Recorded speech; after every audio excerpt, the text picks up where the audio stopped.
Welcome. Welcome to the Foul Play YouTube channel. There you go. Thank you, Gub. Thanks for dealing with that little bit of technology there. Pleasure. Welcome, guys and gals, to open mic number 79. Hopefully, while we're talking here, we're going to see something. We've been waiting all afternoon for this filing to get posted. And I'll give you a little bit of reason why we don't have it. This is a PCR. This is the third PCR in Avery's case. And the appendix alone is 356 pages. Jinx looked on the circuit court website and found that. That's just for the appendix. And then there's a 50-page or so, whatever, document, the body of the text. So now that pushes it to over 400 pages. And then there's like 8 or 9 exhibits. It's $1.25 per page. Now, I'm guessing we're looking at minimum $600-700 to get this. I would have already gotten it, but I just don't have an extra $700 laying around or whatever. You know, it could be more than that.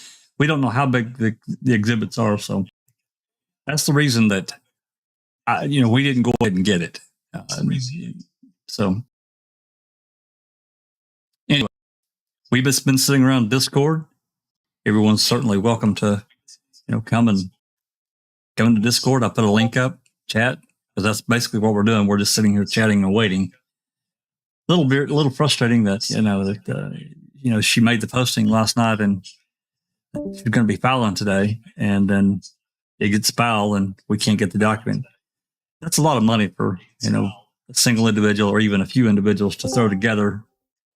I kind of suspected last night when seeing that she's filing that post conviction relief, a PCR, that was just going to be more than a few page document. So anyway, here we are. And we've got quite the crowd tonight in Discord. Thanks for coming, everybody. Thanks for sticking around. Been kind of a pain in the ass, but I need to turn streamer mode on. Guys, Alice, I know you got to go here soon. You want to talk for just a minute before you get out of here? Everybody can kind of talk. Why don't you read the excerpt from the Fox News thing from the 50 pages talking about the new witnesses? I think I closed that. It gives you a little preview what's in there. I think I closed. Wait a minute. Yeah, I think it was on the. I have it open, Jack, if you want to do that. Yeah, go ahead and read it, Rhonda. Just go ahead and read it out if you've got it open, because I closed it. Okay. All right. Does everybody want to hear the article from Fox 11 in Wisconsin? Please. I'll read it. Please. Okay. This was today. It doesn't say a time, but it was written today. Headline is Avery again looks to blame alternate suspect for a Halbach murder. Jumping because I'm not a subscriber. Hold on. Okay, Manitowoc. Stephen Avery's attorney filed another post-conviction motion Tuesday in the latest attempt to overturn his conviction or get a new trial for the 2005 murder of Teresa Halbach. Avery is serving a life sentence for the freelance photographer's murder. Avery's nephew, Brendan Dassey, was also convicted. Their cases received worldwide attention with the 2015 release of the Netflix series Making a Murderer. While Dassey has no appeals pending, his latest appeal was rejected by the U.S. Supreme Court in 2018. Avery has continued to file a series of appeals and post-conviction motions, now by attorney Kathleen Zellner. The 50-page document filed Tuesday, continues Avery's claims he was framed, claiming another person is the actual killer. Since that person has not been charged, Fox 11 is not naming him. Quote from I believe from the document, quote, 2 new witnesses in Mr. Avery's case with new and compelling evidence about a murder mystery that has intrigued a worldwide audience. The rush to judgment and tunnel vision that led to the arrest, prosecution, and conviction of Mr. Avery is exposed by these new witnesses who provide new and undisputed evidence that directly links the alternate suspect to the murder of Teresa Halbach and the framing of Mr. Avery. Furthermore, this new evidence allows for a reconsideration of the real motive of this crime as being a sexual homicide, which the culmination of an obsession by the alternate suspect with viewing thousands of image of violent, deviant pornography. On August 31st, 2005, the obsessive fantasies of the alternate suspect became a reality when Teresa Halbach was brutally assaulted and murdered by 2 rifle shots to her skull. The motion states, Mr. Avery does not have to prove who committed this terrible crime to receive relief. This is not his intent or purpose. However, he does have a right to prove he did not receive a fair trial. The new evidence, which establishes that the alternate suspect meets all of the Denny criteria to be a third-party suspect, and the evidence of 2 Brady violations demonstrate that Mr. Avery was deprived of a constitutionally guaranteed right to present a complete defense to the charges against him. End quote. The motion argues prosecutors failed to turn over evidence which would have pointed to the alternate suspect. The motion also quotes another witness who claimed to see Halbach's vehicle outside the Avery property after her death and before it was discovered, arguing that supports the theory the vehicle was planted there to frame Avery. The state has not formally replied to the motion, and no hearings have been scheduled. The case is currently assigned to Sheboygan County Judge Angela Suxathis. Before this filing, Avery's most recent appeal was denied by Wisconsin Supreme Court last November. That decision included the rejection of several claims related to the alternate suspect. That is it, my friends. A couple of questions there in the chat from TTM Fangirl. She's, who are these witnesses? And to me, it's the way it reads, we don't know, but it sounds like new witnesses have come forward with information that, the KZ always sends out her people, to check this stuff out to see if they're credible. So I don't know. There's also a note of 2 Brady violations, which I just had a thought about. One of the Brady violations, I wonder, is if it's that blunt object. Maybe. Oh, Listed in the warrant, but nobody ever talked about it again. Oh, that's very possible. Because that is a Brady. I mean, to me, it's mentioned one time in a conversation, clearly with Harrington, to Fassbender. It gets included in a search warrant that never gets seized the light of day until Christina got it a few months ago. So that's very true, Jinx. That's a good thought. I forgot about that. And I also have been saying ever since Brookie got all of those other calls that nobody's ever heard before, there are some of those calls are like, I have some information. I think I want to talk to someone about, like that missing girl case. I might have some information. It might not be important, whatever they say. And they're like, okay, well, let me transfer you. And they don't actually take the information from the dispatch call, so it gets transferred. I have to wonder if any of those calls happen to be Sawinski's, because like I said, I mean, he said he called, right? Like that's part of what he said. And they basically never called him back, or they just said, we have our man, or whatever their excuse was.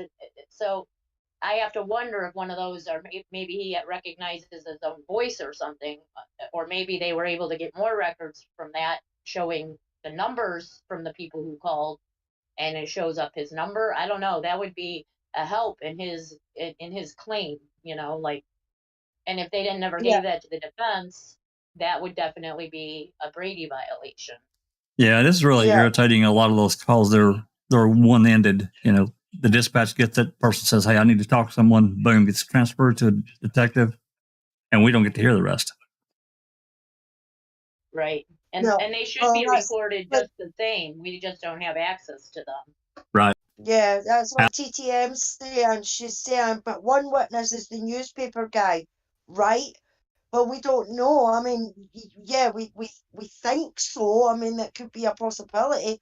Or is it another 2 different witnesses because she had put Sawinski in the last motion or petition or whatever it is that she posted last time. He was in that, you know, so it could be But they that, they yeah, also said for more, that she had to right, bring it back to the a new 97406 for that. So he could be considered one of the newer that, well, witnesses. yeah, 'Cause that's, they haven't heard that part of it yet. They haven't decided or made any ruling on it yet. yeah, that's what I was going to say. It could be the fact that, yeah, she's including him in this motion as well as one other new witness, but she could be putting more detail about Sawinski in this one than what she did in the other one. Like you say, Jinx, maybe they've came across the voice message or the phone call that he so-called made, or they've got one of his phone bills that proves that he did phone the sheriff's department on such and such a day at such and such a time. So no matter whether it's the phone call or whether it's a paper trail, it's still going to be new evidence, because then the cops can't turn around and say, oh no, we never received a call, when Well, it's there in documentation to give that on him, his phone bill.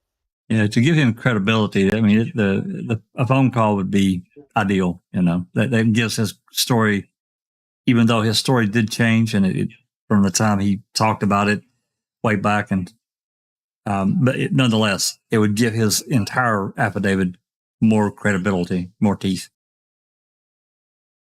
I agree. Well, another thing, we've got exhibits going from A to, I think Pink's counted up to G. So it's hard to say what's in those. I'm really, really curious. I wish we could get the documentation so we could start going through it. We'd like what our plan was to read it all out and then have a discussion about it so we could have some understanding. I mean, I'm sure there's going to be a lot more diving off of as time goes on, but the last PCR, or the PCR she filed in 2016, was 153 pages, I think, and number of exhibits, and it was a lot of information. So Yeah, and this one's a lot smaller and not as many exhibits, right? So that's a little worrisome too, because she had so much on that first. Oh yeah, and she added how much after she filed that first post conviction motion. that's right. All the scientific testing, the picking up of Dassey's the actual report and disc from the desk, and there was a lot more added to that. It just makes me feel like, I know I should have hope, but in a lot of ways, I hope that this isn't hopeless, because sometimes I feel a little hopeless when it comes to the stuff she's filing. Like that Sawinski stuff, when she first filed it, I was just like, if the bones and the discs from the computer and those reports and the missing GZ zipper voicemail and this and that held no weight at the court. I mean, is this going to hold any weight with the court this time? I'm worried I want to see it so I can, I don't know, make a choice of my own, but I hope it's not a disappointment, because that's going to be sucky. Well, we've got several people that's joined us. I see Mark Hot Dot's joined us in chat. Hey, Mark, thanks for dropping by. We've got a number of other people I want to say hello to while they've been gracious enough to stick around and see the lovely dark side. She likes to chat a lot on voice. I don't know why she's not in here. TTM fangirl, my neighbor. I know. And we've got some new names here. I saw Gloria. I can't pronounce her last name. She's new. I hadn't seen her before. Thanks for Gloria. You know Gloria? Glentisky, yeah. Well, she was at the first rally I went to. She's in our group. And Michelle C. Thanks for coming live. Yeah, some good discussion, some good questions you asked we read out Deb Strauss's part 1 deposition the other day, and there's some good questions in the comments there. Some crazy stuff. Anyway, who else we got here? Oh goodness, Robin McDonald, Ian Rose, Anthony D. I know you guys have been waiting. We've been waiting too. There's Sherry. Yalataki was here. I don't know. It's been a while back. Because you guys been hanging around the chat for a couple hours, 2-3 hours now, and I keep changing the time while we're waiting, trying to get this document. And somebody posted, "Hey, why don't you just go live and talk?" So anyway, I wanted to say hello to everyone. We've got Ian Ross. We've Yeah. got Robin McDonald. Yeah.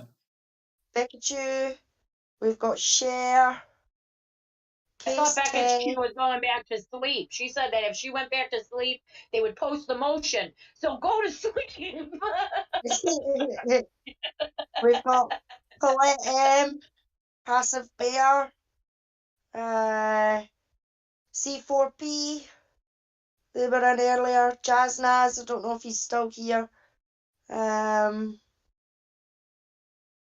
Mark Hodendot said there is also a likely supporting witness to the Sawinski call. Now that would be interesting. Supporting witness to the Sawinski call. See, I was just saying maybe one of those calls where you only hear part of it might be one of Sawinski's calls, I wonder. So that would be interesting to Well, it would, because again, that gives his affidavit more legs to stand on. If somebody comes along and said, "Yeah, he made the call. I heard him do it." That's another person corroborating what he's done or what he said he did back in the day. Right. These two these two new witnesses, not a clue, no idea, at least not yet. I mean, and these other exhibits, I'm really curious about what they could be. I mean, exhibit can be a phone call, a dispatch call. It can be all kinds of different things. So you can't just wrap our heads around and say, well, it's going to be, a bunch of documentation. It may not be at all. It could just be a phone call for all we know. So, but yeah. We've got Carol, who's joined us now. Hey, Carol. Jeannie McNeil, who's Jean. joined us. Yep. Hello and welcome, Jeannie. Thank you for joining us. There's Pete Moss. I haven't seen Pete Moss. I'm just curious, were you on Cuss Road in like 2005 November, Mr. Moss? But whip out those photographs, man, that you haven't showed us yet. That'd be great. Well, you hate to speculate too far out in the weeds, because we just you never know. We only know what has been presented so far, and we don't know what. I have to assume that some of those exhibits are probably stuff we might have already seen, but is now being added as an exhibit in the new post-conviction, such as Sawinski's emails that he had written to to back up his affidavit. Right. Like his affidavit might be one of the exhibits, and some of those emails might be some of those exhibits as well. Right. So anything that wouldn't be procedurally barred. Just so you know that. Because they didn't actually hear his part of the case when they ruled. They told her to go back to the lower court and file another 97406 post-conviction on that. And she could very well be doing that, like, right now. Yep. Hey, Mark, you got it right. Focus on the positive, and that's what we do, man. Keep that ray of hope. Hey, there's Phaedrax. Thanks for coming. Yeah, nerve-wracking. It is nerve-wracking. But, there could be all kinds of different reasons why maybe she hasn't shared the link yet to share the documentation. Technically, she don't have to, really. I mean, that's up to her to do that. That's right. She doesn't really have to put it out there. She could make us all go and pay for it, which is $600 to $700 is a little expensive. We'd have to probably crowdsource some money for it. Yeah, I mean, we've got quite a bit in the kitty that waiting on something to purchase, and if we have to, I guess we could do that, and I'm sure we will. If it comes to that. Keep checking her website. F5. Last thing posted on her website for Avery is back in April of 2021. So nothing there yet. Hey, Crockett, thanks for dropping by.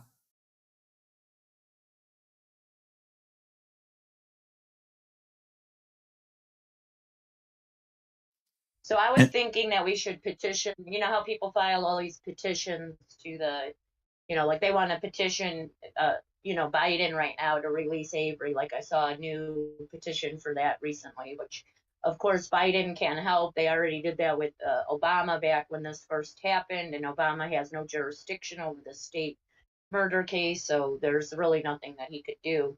So I was wondering, and then you tried the governor, Walker, who denied it, and now we have all these petitions for Brendan at the governor's level to, give him his clemency or commune his sentence or whatever. Could we do a petition for Governor Evers and call, like, named on a petition to get people to sign to release the RAV to Kathleen Zellner? Like, maybe we can help her get some of the evidence released. Is that something that we could do? Would people be willing to sign something like that? Or, I've never done a petition on one of those change.org things or anything. So I'm not the greatest writer, as obvious to most people who talk to me in chat. My enter button is my period or question mark or whatever it is. So yeah, I think actually, something like that, I would be writing it. I think Miss Piggy has created several really nice Twitter posts about releasing the RAV that she posts, and it gets retweeted constantly. Yeah, I mean that could be certainly it could be a petition. Absolutely. I mean, if Governor Evers won't free Brendan Dassey, maybe he will help push, Josh Call and Uyghur and the courts to release this evidence for new testing that might actually help. Legally, I don't know the process about how the government can really affect something within the court system like that. He might not be able to do anything but push with some words, but maybe that would help. Well, I don't think he has any jurisdiction over having it released, but maybe he can, him and Josh Call can be like, look, Uyghur, we want this released. Zellner Josh Call could probably get it released because Josh Call is the Department of Justice Attorney General. That's right. So it's back. That's in his jurisdiction because he's part of that process. Whereas the governor is not. He's in a different branch of the government. But the governor was going to push out Kratz to being a DA. He was going to force him to leave if he didn't resign. So he has to have some kind of power where he can be like, look, you do your job, you release the evidence. Yeah, this is how the state works. But that's a position, you have though. a court order to save that evidence for further testing, and yet you're not releasing it. There's got to be something that somebody can do to help get that released. Well, apply political pressure. The RAB would be a great thing for her. Apply political pressure and that kind of thing. Yeah, the petition you talked about, that could definitely be done. I would definitely sign it. I would imagine a lot of people would. We get somebody that could wordsmith it out. Got a lot of really good authors within the community. So, yeah, definitely. Carol says, but he is PL's son, which, yes, he is Peg Lautenschlager's son, and he wants to live out her legacy. And I think we should make it a point to say, look, sonny boy, your mother helped protect Manitowoc the first time. Is that the legacy you really want to keep? Holding up a corrupted county that has at least one wrongful conviction already on its books, and two more if you count Stephen the second time, and Brendan for the third. And then you also have the question of Matea. Is Matea innocent of the Claflin case? Was that, the Innocence Project was looking into that as well. This is 4 cases in Manitowoc alone. So do you want to be Peg Lautenschlager's son and do the right thing? I think your mother might have been under pressure to do the wrong thing and to withhold the corruption because she was the first woman AG of Wisconsin. The floodgates. So why don't you do her a favor and actually do her good and do what she should have done back in 2003 and claim there was lots of corruption instead of just saying, there was just a blind eye, tunnel vision. Open the floodgates. She knew it would be open the floodgates. We've talked about this. She knew it would. And for her And she politically. would have been the first woman AG that opened the floodgates. I don't think she wanted that for her legacy. Now I'm sure it's she time did. for him to do. I'm sure she didn't want it because, there's other things that, we probably don't even know about and consider. I mean, I don't know personal safety. I don't know if it would have put her at risk of, something, pretty crappy happening to her. I don't know that. But, just knowing what we do know, I think about Gregory Allen and what they withheld, what was going on in 2005, that they knew that this guy had done this cold case, and they kept that shit secret. And we didn't, and it wasn't, hell, it still wasn't talked about even when he was served. And that was a big deal, Yeah. This was a cold case that got solved. And this shit got reported all the time. And was that cold case from after the 85, like that incident? Was it after Avery was already in prison for a crime that he didn't commit? Yeah, it was 91. So they don't want to admit that they let this rapist and offender out loose for 18 years. That's right. It would have been 18 years because he got picked up in 95 eventually for a similar crime. But for 10 years, he ran all over, even into other states, doing the same crimes he did to Penny, and they just let it happen.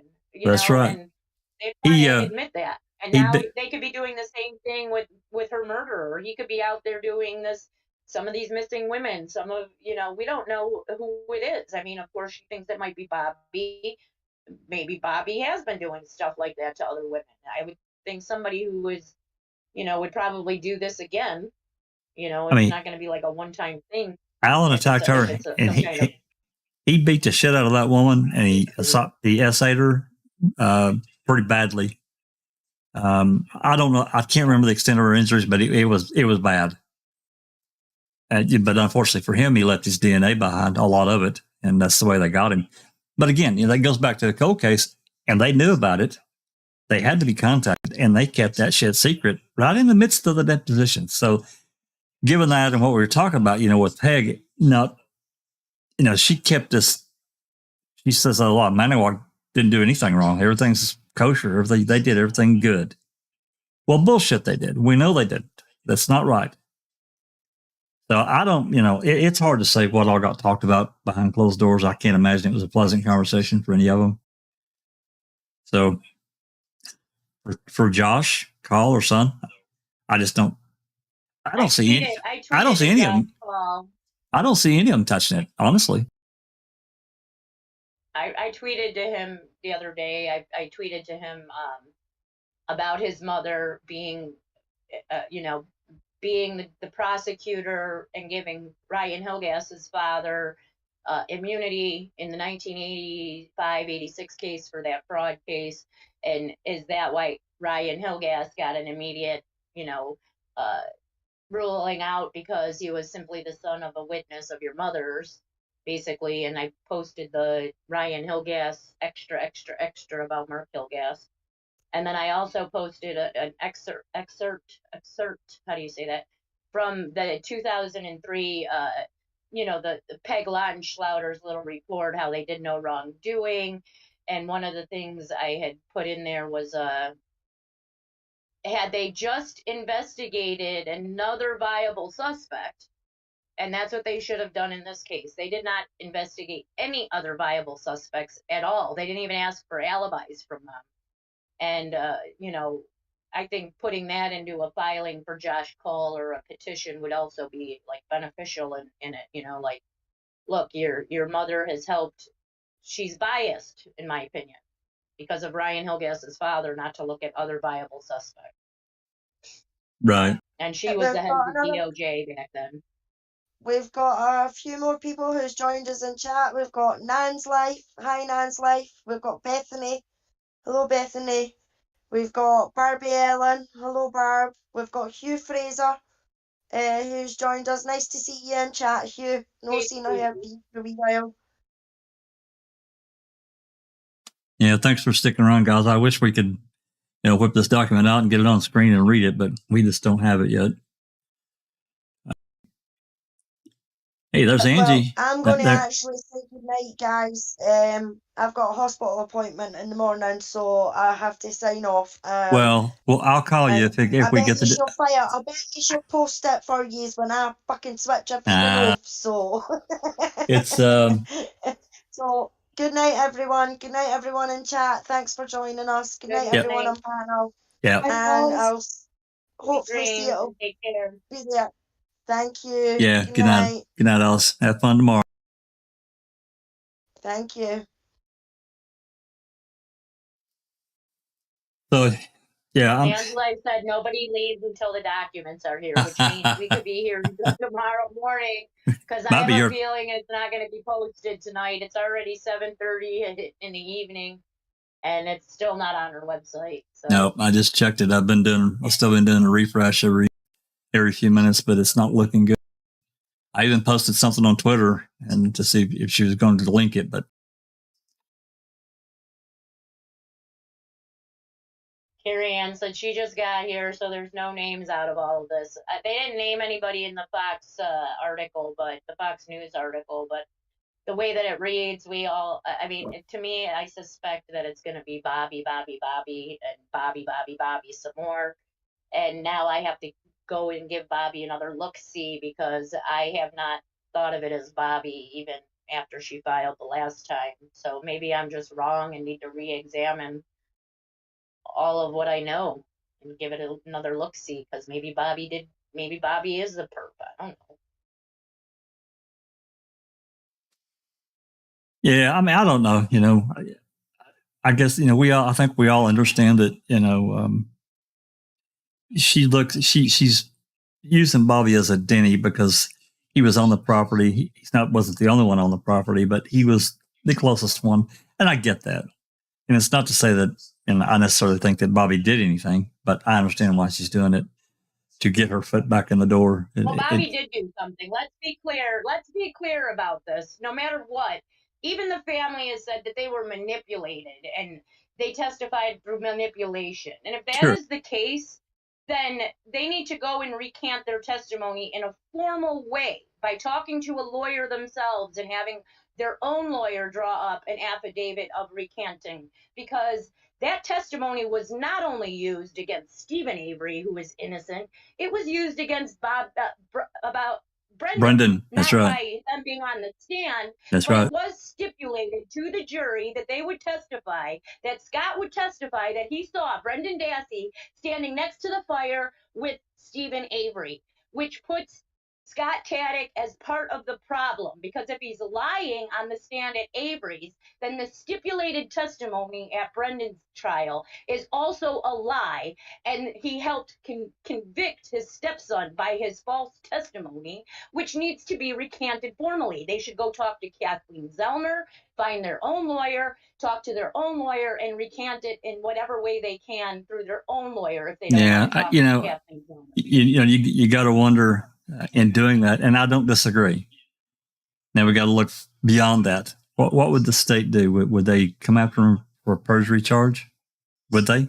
I'm just throwing it out there. I don't know. Bobby was a witness saying that he saw Teresa Hallback walk up to Stephen Avery's trailer. Walk towards. Stipulated in the trial for Brendan Dassey, which was the same testimony he gave at Stephen Avery's, which puts Stephen Avery as the last person seeing Teresa Hallback, which then in turn turns Scott Taddick's testimony about seeing Stephen and Brendan at a fire that night, makes it look like they did the crime. They have witnesses in the family pointing at them. That's not good. Well, no. And again, that goes back to manipulation, what Barb's talking about. And if that's the case, then they need to come clean and say, hey, look, the Wisconsin cops are corrupted. They manipulated me. They told me that they would try me for the crime. I knew that they framed my uncle in the past. I was worried I was going to be framed too because of what they were saying to me, whatever it was, because I do think he was they were manipulating him with some of the stuff, not to the extent that I thought it was going to be in that call or the interview from the 9th. But if that's the case, then that's what they need to say. They need to own the truth is what they need to do. Well, not just public November on YouTube, but in a formal way. November 23rd, Bobby also told Loy's investigator that he saw Stephen walk towards his trailer, back toward his trailer, however it was worded. So it's a one-word change. Instead of saying Stephen walk out and walk like he was walking in from already greeting her and me, and walking back to get the money or whatever the case may be. So yeah, I don't disagree. You know, that could go a long way. But then again, now then we come up with this. What would the state do? Would they come after him? You know, would there be other whatever? Well, this is another thing. If they're repercussions worried about fear, now is the time to do it, because you know what? The worst thing is to keep it to yourselves and not put it in a formal writing, because then the cops can come and kill you and it never be out. The truth never comes clean. Or you can do it now while the whole world is watching, and for them to retaliate now would be a wrong choice for them. So do it now. Yeah, you know, when everybody's watching, before nobody's watching, because when right. nobody's watching, they might just retaliate, knowing you know the truth, just to get you not to ever speak the truth. Yeah, so. I wanted to reply to, and I'll do it. Also do it on Twitter, but TTM Fangirl asked on Twitter, anxiously awaiting the Zellner Law, anxiously awaiting the document on your website. Will it be available tonight or tomorrow? If it's not, if you don't get it here soon, maybe we should put a clock on it. I don't know. I think that what I'll do is we'll gather our forces and break out the piggy bank, and we'll just get it. Just contact the circuit court tomorrow and say, hey, look, how much? What we're looking at? What's the damage? And we'll just do what we got to do and get the damn document. You know, I was hoping it would get posted tonight, but it doesn't look like it's going. Yeah, I just checked the website. Nothing. So yeah, I've been refreshing. I haven't seen anything. Yes.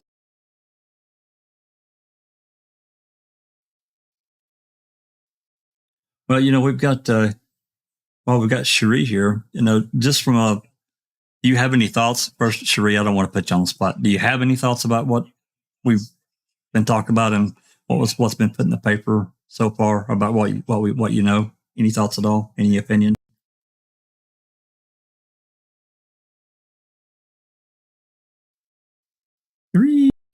Cherie, are you there? She's muted. Muted. She might think she's there. There she. I am. Yeah, I'm kind of clueless, just like the rest of you. I just guessing by what was posted in the article. So, no, I don't know. Anxious to find out, though. Yeah. Well, you know, looking at this this filing here, I mean, I guess that depending on what information, you know, a new 97406 motion for post-conviction relief. I mean, I don't know. I know that you can only have one at a time. Looking beyond that, though, and just looking at the other end of this, if this doesn't work, you know, will she go federal? I know she doesn't want to do that, but because that's kind of the last thing, you know. I'm just, you know, as time has went on, I try to look at down the road what's going to happen, you know, with a particular filing, and I can't answer. I just don't know. And what could she present to, you know, the federal court, Seventh Circuit? What could she file on? And I mean, to me, there are a number of things that Judge Suckwitz, she just completely ignored. The Brady stuff. I get, because the way that they did it, you know, I think about the Valley CD. I get really sideways with that damn thing. Was every pages and pages and pages of every excuse in the world why that wasn't a Brady, even though Kratz misled everyone about that damn thing. They had it for 6 months, 7 months before, you know, it got turned over to Fassbender, and he pockets the damn thing for 12 years and throws it in a drawer. It doesn't get turned over to the defense in December of 2006. They have the stipulation hearing, the stipulation project that Kratz wanted to do, and he calls that PC, he calls that computer Brendan's CD, Brendan's computer, and it wasn't, and nothing relevant found. And we know for sure that it was. There were relevant things found, even though it may not have meant anything about anyone murdering anyone. It's still relevant as a rebuttal. And they used every trick in the book. I think that was just a major thing, and I always disagree with it. But nonetheless, there were like, and I can't think of all of them. I don't have it in front of me. It's been too long since I read it. But she had like 6 or 7 Brady's, and it's like Judge Suckless just completely ignored it. She had so many other things too. That was a pretty long brief she filed, and I just don't see how in the world that she could have gone through that, truly gone through it. I mean, to me, I wouldn't have expected an answer for at least 4 or 5 months, maybe even half year, because it was long and detailed.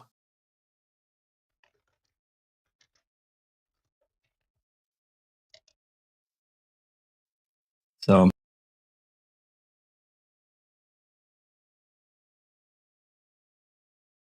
let's see here. Checking.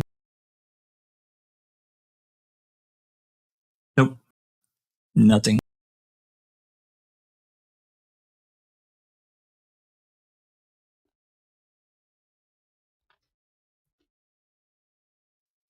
I don't know where. I've been checking these news websites too, because a lot of times, these news organizations, they'll get the document. They've got the money to just whip out and pay for $600-700. Boom, they get the document so they can go through it. A lot of times they'll link it. They'll link these documents in their web story. But I've looked at 4 or 5, and none of them have it linked at all. It still don't. Ever since they started talking about it. Jack, they don't, the news, they don't actually have to pay for it. I mean, I know that they're standing right there with Kathleen watching her file. So don't they just, if they can get it from the courthouse, because it is public record, They'll have to pay. aren't they able to just get it right then and start going through it and still have to pay? That's if she filed at the courthouse. I mean, they could have still been on call to the courthouse knowing she was going to file today, and they could have just sent it to the Fox News when she filed, and they already had it set up. It's with electronic filing, and it gets processed through the circuit court, and it gets posted on their whatever, and becomes part of the record. And then all they got to do is contact the circuit court clerk and say, "Hey, this is what I want," and they pay their money. Boom. They're really good. They're really pretty fast about getting that stuff to you. So yeah.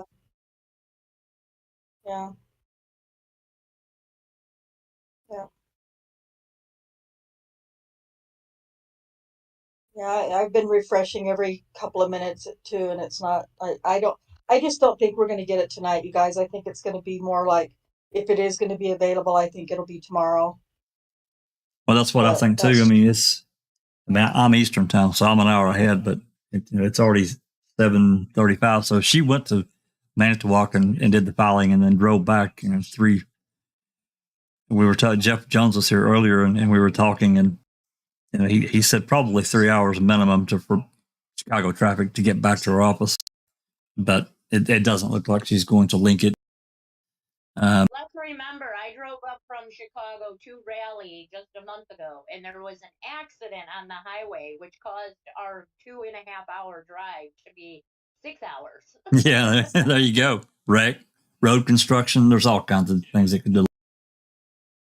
But it's a little it's a little disappointing, that she didn't have a clerk ready at her office to once it got through the system, and at the circuit court level, boom, it gets linked.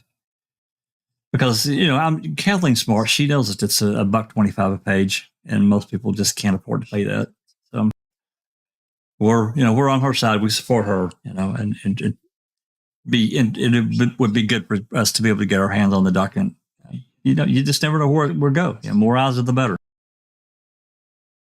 She hasn't even tweeted that she filed. Like, she tweeted that she was going to file, but she hasn't even been back and said, "Okay, I filed it." No, nothing. I've been checking that too. I've got notifications turned on, and I haven't seen anything.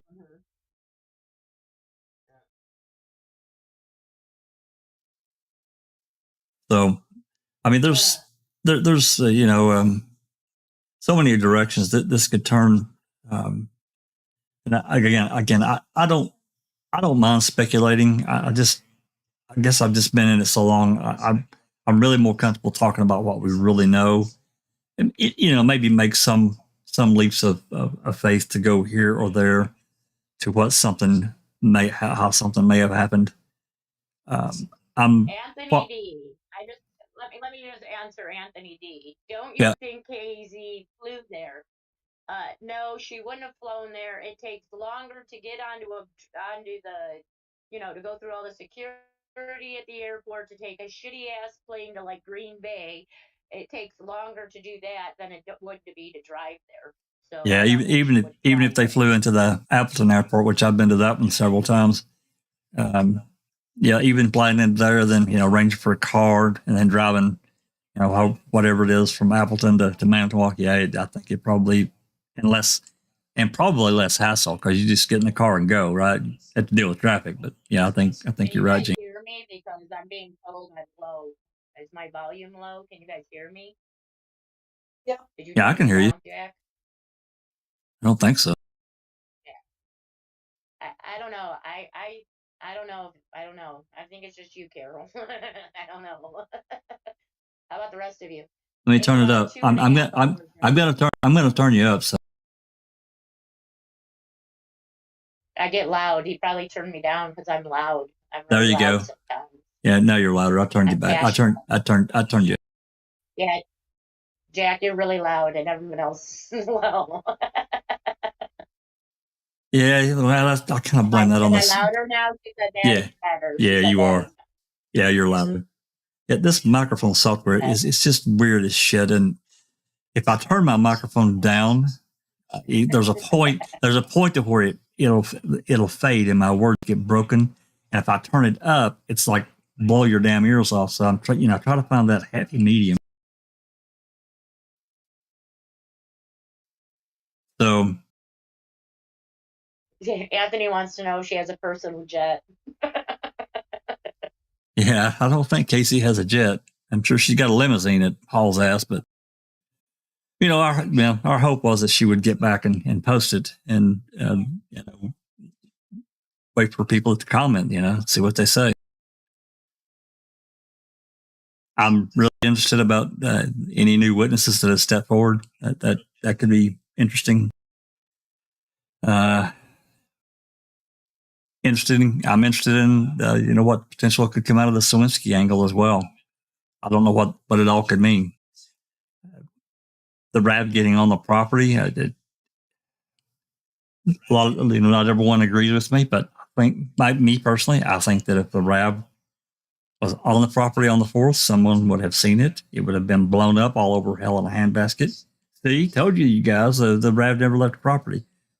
But in my opinion, it was not there until sometime the night or early morning of the 5th. And it was conveniently found by Pam Sturm and her daughter. And that whole deal, they're going through pictures the other day, photos. And there was a photo, we get to talking here, maybe I'll pull it up. There's a photo, it shows one angle of the salvage yard. And you can literally see there's thousands of cars there. And she finds that car in basically half an hour. By the time they go start walking down the road and just pilfering through cars, she finds it in a half an hour. Fair, it was on a stage and overloaded with stuff where other stuff wasn't. So it was kind of like, in a way, they say it was by being hidden, but in my opinion, it was kind of on display. Well, it was a target. Up on Avery. Right. Yeah. Right. It was a target. Look at me. Because no other cars had all that shit pile on top of it, right? So.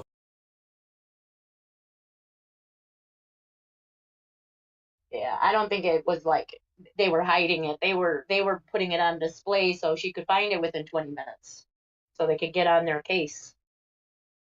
Well, yeah, exactly. Reading through all that, we talked about the other day. How many areas of the case that you could that are their own little entity, own little event.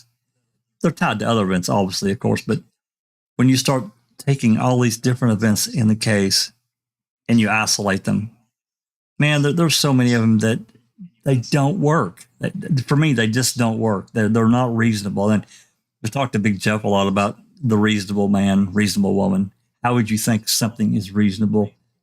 And a lot of the stuff, it's just not. It doesn't work. You know, I got into it here not too long ago about talking to someone about the key and that whole thing. Now, most guilters on the other side, they don't really want to talk about that key because Pat's made such a production out of it, putting Coburn, Link, and Kacharski up on the stand and giving testimony about it. And then he comes along in the closing after he sees how stupid it sounded and runs from it and wants them to set the key aside. Can't we just set the key aside? Well, no, dude, we can't. Because if one thing was planned, it all was, or it all is suspected of being. We That's can't right. trust any of it, dumbass.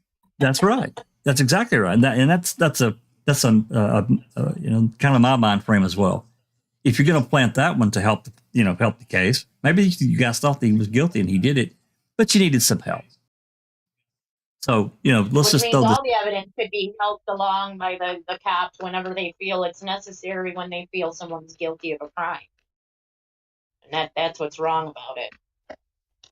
Yeah, I hear you, Barbara. You know, I think we all know that this stuff is it's such a, I can't even call it a ball and chain. It's like a boulder on your back. And I just can't, you know, being, you know, having had family members in trouble with the law and dealing with the justice system, not Wisconsin, but it doesn't matter. It's the same thing. There's such Hey, a. while you're here, Barb, can I ask you a question about Thomas Janda? While you're here, maybe you will answer it. Maybe you won't. But there is a call on the dispatch calls from MTSO where they're actually looking you up because you got arrested for pot on the 5th of November 2005. And they mentioned Thomas Janda having a sexual assault on his record. What is that sexual assault? And was it to a minor or not? And yeah, I'd just like to know what kind of sexual assault he had on his record. If you know. Maybe she won't answer me. She might not be able to answer here. You know, she's got to be careful. They're talking about all this kiddie porn that's on your computer back in like August of 2005 and September of 2005. And of course, they're blaming Bobby because it was Bobby's computer. It was Bobby's room. But I suspect that maybe someone else was looking at it, possibly Tom Janda, because all that stuff happened before he moved out with the preteen porn and stuff. So I'm just curious to what you know about your ex. Yeah, she's got to be careful of what she says publicly. Hey, there's Nosy Wren, my internet wife. Hey, Nosy. Is she in voice? No, I don't think so, but she just texted me too. Yeah, you know, she's busy. I know she's got other things going on these days, but good to see her. Yeah, but you know, in this situation, I know that you know, you get into this legal stuff. People have to be careful about what they say, and I get it. I do. Even though you may want to someone may want to answer that a question like that, they have to be careful. They really do. She don't have to answer it, but I just wanted to put that out there and ask it while it was on my mind, because somebody was talking about that stuff today on Twitter, and you know, of course, I defend what I see. I don't believe Bobby did it. I mean, I will be in shock if he did.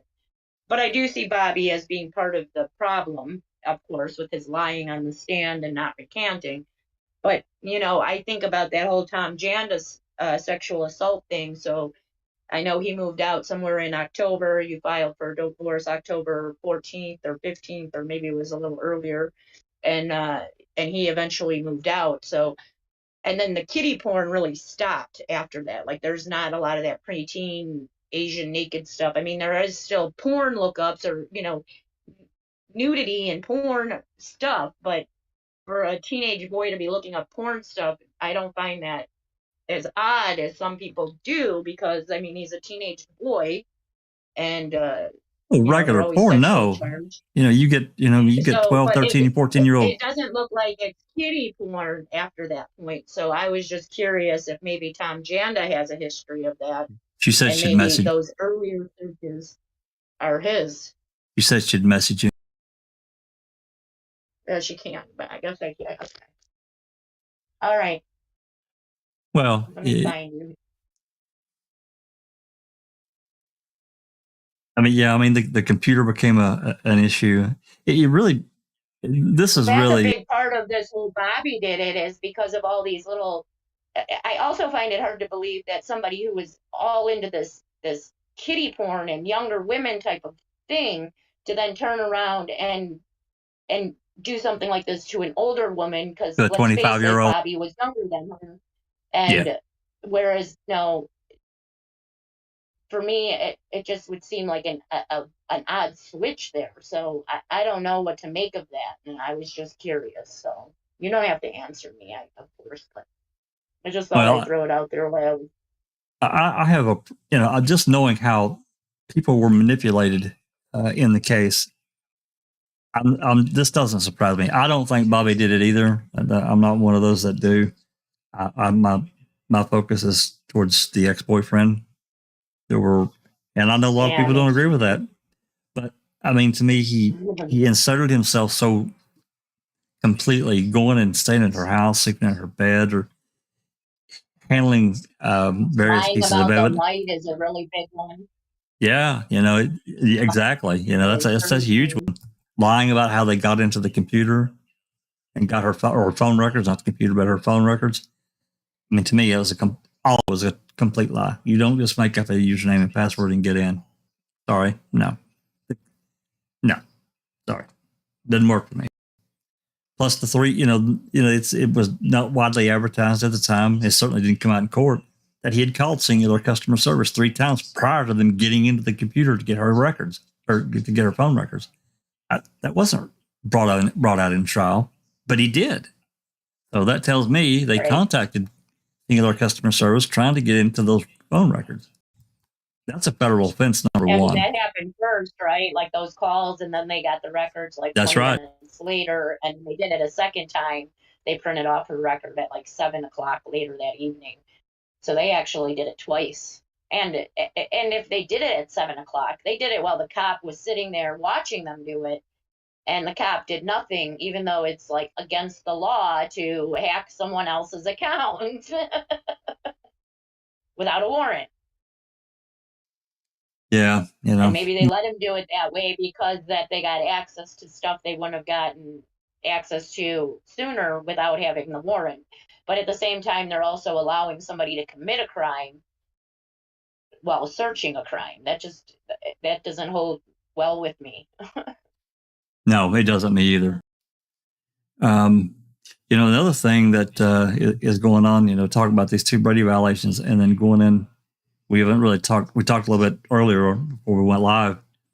The blunt and bloody instrument found in the back of the RAV, and we can talk about that for a minute and explaining that we know that a lot of that was in this search warrant was talked about between Fassbender, had a phone conversation with Steve Harrington, Wisconsin Crime Lab Tech, on the afternoon of November 6th, and pretty much everything that they talked about that was in this unfiled warrant made it to the other regular stuff with minus the blunt and bloody instrument. So we got a real problem there. Wasn't Harrington was the first one to actually examine the RAV, or was that Godfrey? Cause I thought Godfrey said somebody else looked at it first, and that's why it was open when he got there. And that was Harrington, right? Harrington was the first one to look at it. That's he right. also mentioned the bloody palm print that was visibly seen on the back of the RAV, which was near A23. That's right. Okay. And he also it's very possible that he did find a bloody object, and he made note of it, and they realized, well, we need this bloody object out of here because it might point to a real killer, and they destroyed the evidence just like they did others. Exactly. And they when they put it in the what do you call it? Oh, and that unfiled warrant, the unfiled warrant, yeah. And that's another warrant that we need to get because, or the permissions letter, because they have to file a warrant unless to search something. This was for that property off of Cuss Road. So they either had to get a warrant and serve it or get written permission from the property owner. I'd like to see that written permission. We don't have it. So That's going on the FOIA list. I'm creating another list, by the way. Hopefully, it won't be quite as difficult to get these things that it was the last time getting this other stuff that we got or didn't get. I'm still on the hunt for her voicemail, and I asked the courthouse if they would check the DA file for this exhibit that was listed as an exhibit but never used, and it never made it back into any evidence, and it has no evidence ledgers. Could it be in the DA file? And how would I go about checking the DA file for that record? And they basically told me that Calumet County handled the case, that I should ask Calumet County. But I already talked to Calumet County.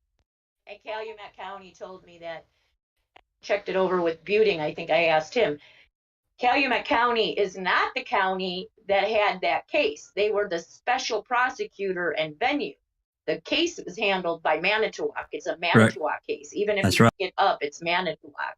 That's right. So I told her that, and then she told me that she would, I said it would either be, and I named Mark Williams because he's on the site for being the person handling the case as a DA, but the DA, or as a prosecutor, but the DA of Manitowoc is what's her name, Jacqueline LeBray. So I said, can you forward my message to Jacqueline LeBray? And she won't even, and I said, or do you have an email address for for the DA's office? And they basically refused. I will not be giving you or forwarding this to the DA. You could fill out the application online.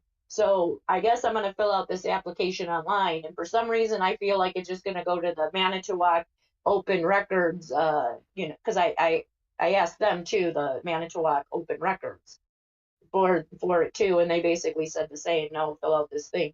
I have a feeling it's just going to go right to them, and it's going to be up to them to, forward it to the DA's office. I don't know why they won't do it. It's just like they could just forward the email, and they don't. I don't understand why they can't do that. Yeah, I don't know. It's like they don't want me to know. They won't. They won't do it in Calumet either. I had to literally, when I wanted something or I was trying to get access to something, I literally had to look up the DA for Calumet and forward it to him. Now, he did reply. I'll give him that. He denied what I wanted, but he did reply. So. Well, that's all I need her to do is to be forwarded this, to deny it. I mean, what's so hard with that? I mean, it's a simple forwarding it to the address that you like. It's hard to believe. Like, I don't have an address for her. Really? You don't have an address for the DA? I call bullshit. Yeah, that's some more shenanigans there. I'm with you. Because the DA and they work together with the police all the time, so I found that hard to believe. But anyway, this blunt and bloody instrument. We talk about the tire tool. It was photographed by those photos that Christina got from the coroner. Clearly showed that tire tool laying under the back seat, and maybe it rolled around in Teresa's blood, but there's that possibility that it had someone else's blood on it. So, I'll link that to A23 on the back door. Maybe it was, I don't know. I'm hoping this is a Brady that she's explored. I don't know that, but I hope it is. I really do. Hard to say where that could potentially go.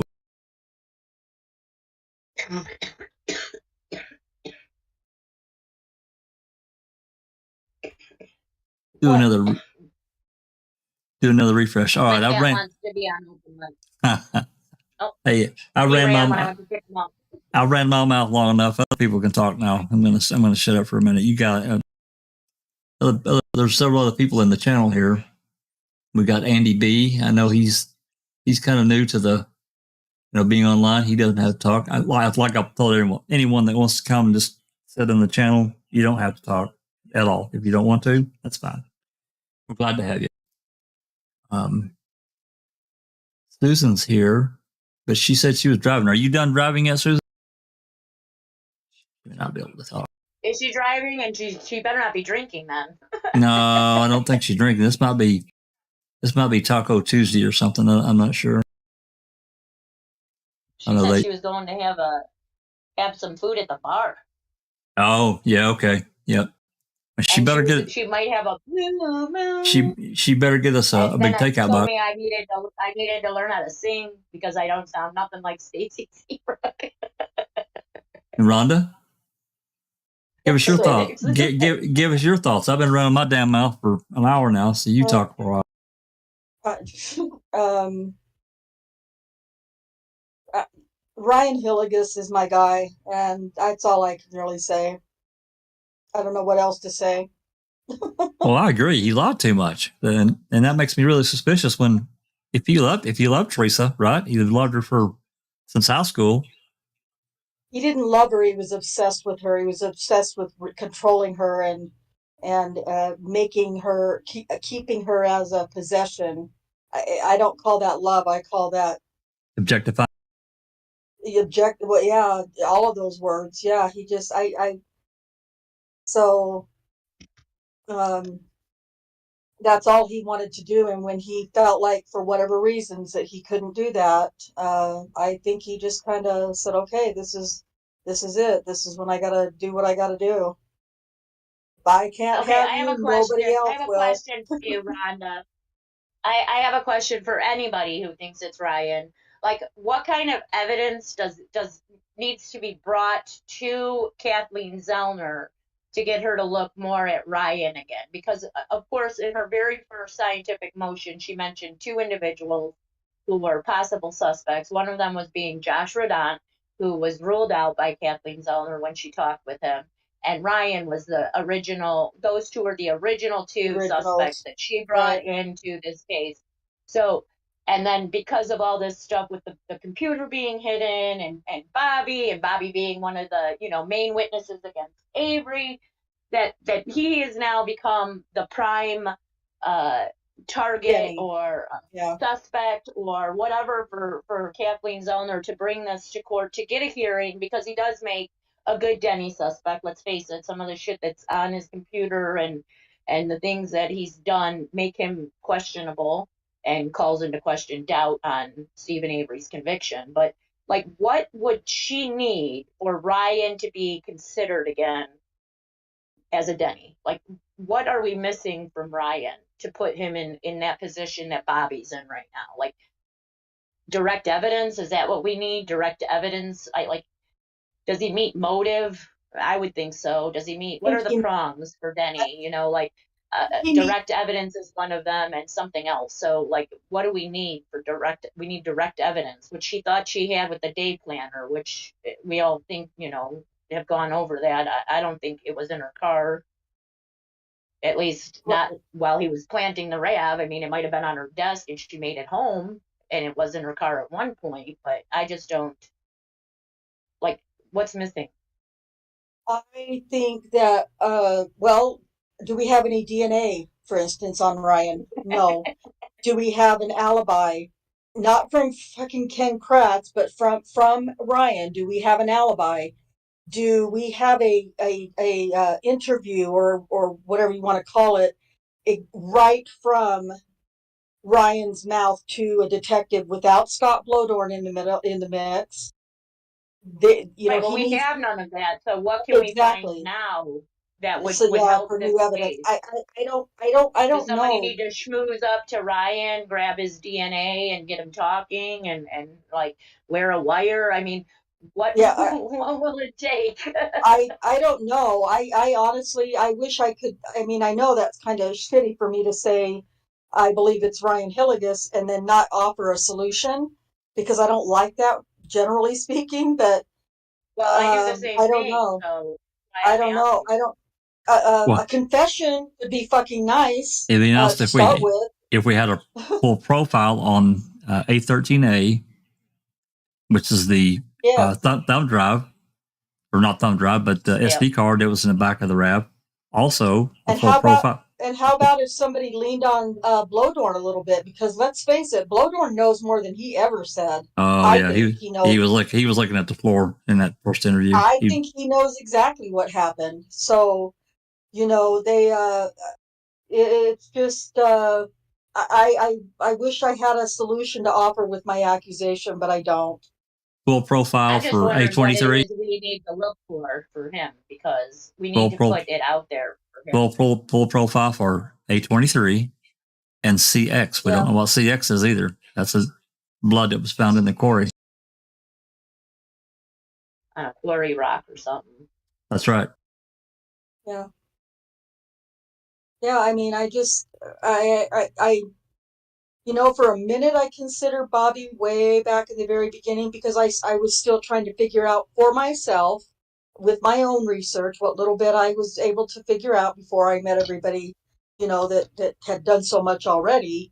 And I just, other than, okay, Bobby lied. He lied on the stand. I have come to believe that is because I think he was pressured, he was tricked, he was told, look, if you don't get up there and say, what we need you to say, we're going to arrest you for all this pornography we found on the computer, and you're going to go to prison for those are federal crimes, and you're going to go to prison for the rest of your life. And Bobby was young and impressionable. I believe that he was afraid of not lying on the stand. That's what I believe about Bobby. The problem with Bobby and the porn and stuff is he already started changing his story before they even collected the computer. So there was no porn for him to start changing his mind. Were they pressuring him? Like, I expected that November 9th interview to be such pressure on Dassey that it would make him so confused and so distraught that he would be telling his mom how hard they were. I mean, I don't know. To me, it sounded more like they were pompous assholes pumping up themselves. We would never wrongfully convict a guy. We would never frame a dude. We're good guys. We're good guys. We're the best. They've got the book on that. That's why they didn't want that out. Not because they were pressuring Bobby, because they were pumping up their own egos. Hey, somebody had asked a question the other day, and I think I posted a picture in Discord. They were talking about the parking lot being a photo of the parking lot being out on the RAV on the day it was found, and this is it right here.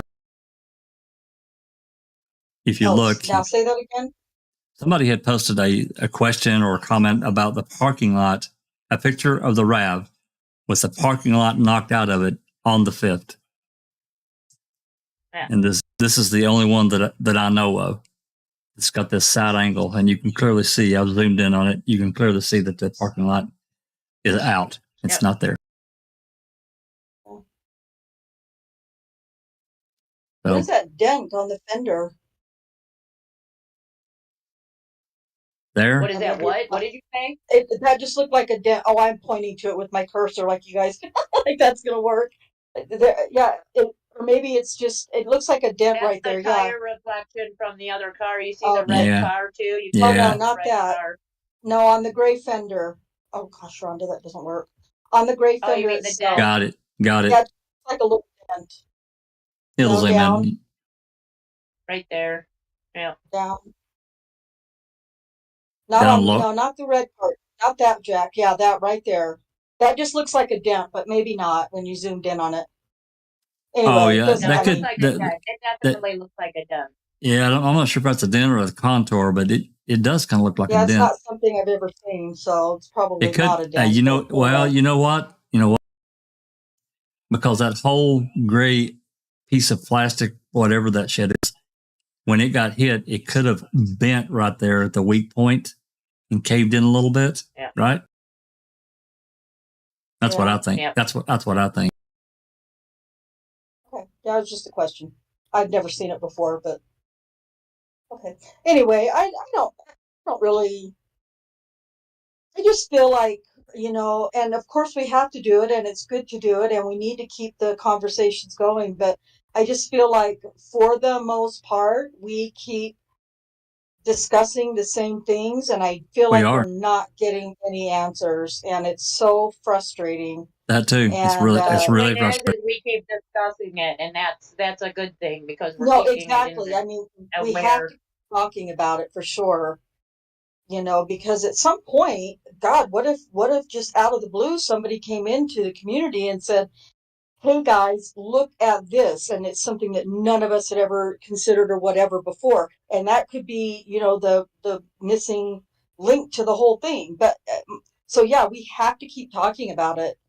I You just, think about this right here. I've got it on the bookcase, right? yeah. Colburn and Link, they take all this nasty, dead, terrible porn stuff out of this little cabinet, and for some reason they decide to put it back. Which, okay, whatever, bullshit. Yeah. They're cramming it back in, Bullshit. and allegedly they empty it, and they can't see back in here that there's a key in there or the fob. It's going to be one or the other, Or something. Yeah. Something in there. They got to see something. Right. It's a small cabinet. We're not talking about miles, guys. Let's think about this. This little cabinet is probably the width of the actual like wood that's holding the back on is probably like 3/4 of an inch. Okay. And then the actual fob and the key on the black part of the key has to be at least what, an inch? So you would definitely see it sticking out there. It's not Absolutely. like it's a 3/4 of an inch. And then if they were to turn it sideways, it would make that backing even more wide. That would show something was sticking there. So I call a bunch of bullshit on the key being stuck back in there. Absolutely. Oh, sure. There's no way. Just not a chance. And there's no wonder to me that he wanted to run from it. It's like he put these guys on thinking, hey, they're police. Everybody's just going to believe it. The story. I don't know. It's like he just didn't think it through completely. How ridiculous the story came across. Let's also mention the back of this thing was taken. This picture is taken in December 9th, 2006, I think is when they picked it up, or December 6th, 2006 or 2005. And when they left the property, they did a walkthrough on November 12th. And there was still people in the trailer when they did the walkthrough. But when they did the walkthrough, this little bookcase or whatever you want to call it was back further against the wall. You showed another picture just a minute ago inside, and you can tell that the bookcase has been pulled out. So it's like, actually, if you were looking at it from the side, you wouldn't be able to see the desk like you do in all the crime scene photos. You actually see the desk protruding out because it's further back. So somebody moved this between November 12th walkthrough and December 12th when they made these pictures. These pictures were not taken in November when they found the key. No. So we can't tell when this was actually broken because the property had been even turned over back to the family for at least a month at this point. That's right. I don't know how they can call this evidence at all because they should have taken these pictures in November when they found the key. Instead, they took one whole picture of the key on the floor.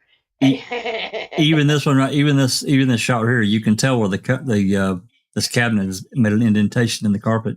I can see it plainly right here. Oh, yeah, right where there. It was sitting. That's right. They pulled it out. There's no doubt. That thing is also not a nail puller because there's another picture and you can kind of see that little tiny spot. I don't know what the hell that is, but I know it was suspected it was a nail pull. I'm not sure what. I think it looks more like a cord.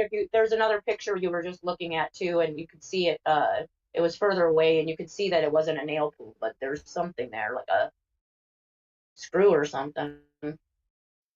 I'm not sure what it is. There, see, like there's not a nail pull there, but that's there, whatever that is. It's like maybe it's a cord coming up, like a cable cord or something from the floor. Something, yeah. Something's there, but I don't think it's a nail pull.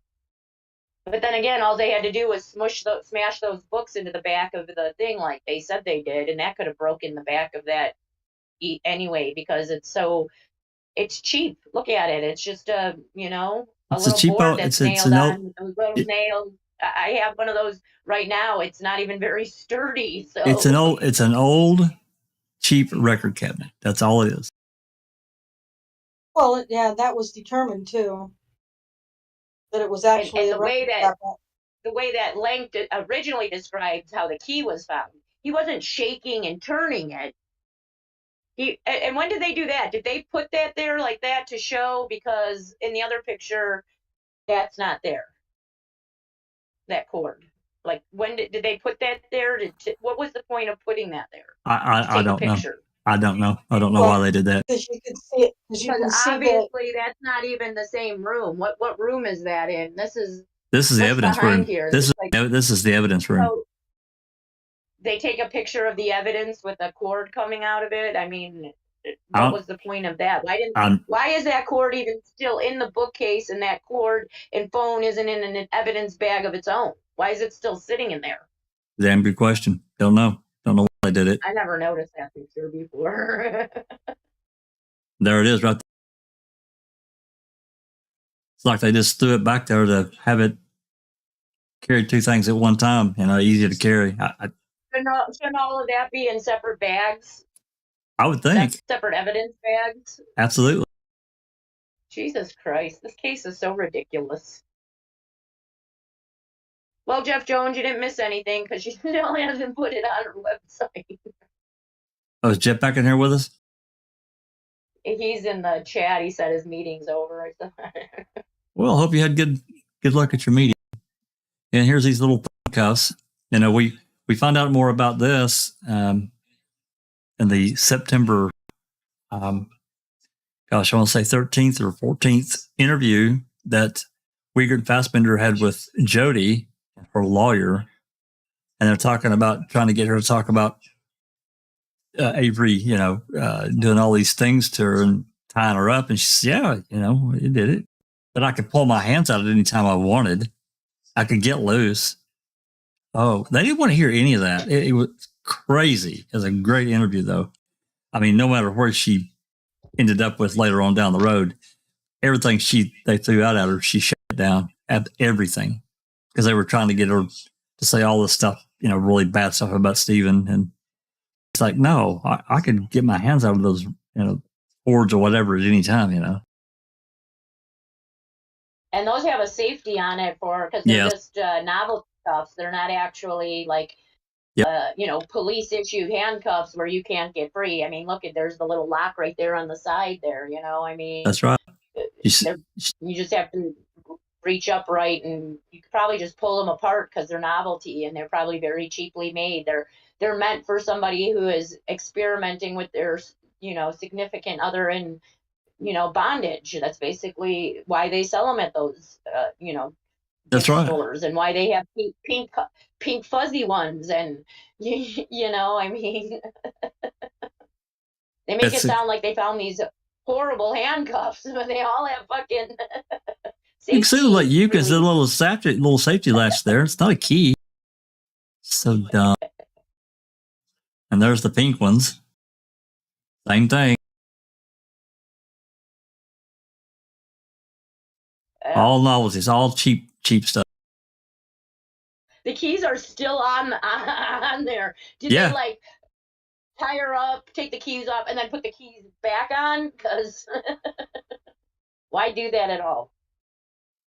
And then the plate, of course. Now, do those ones have a safety lock? I didn't see a safety lock on that one.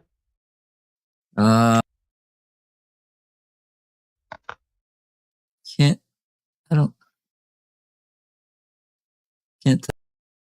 It was the one before that one. Well,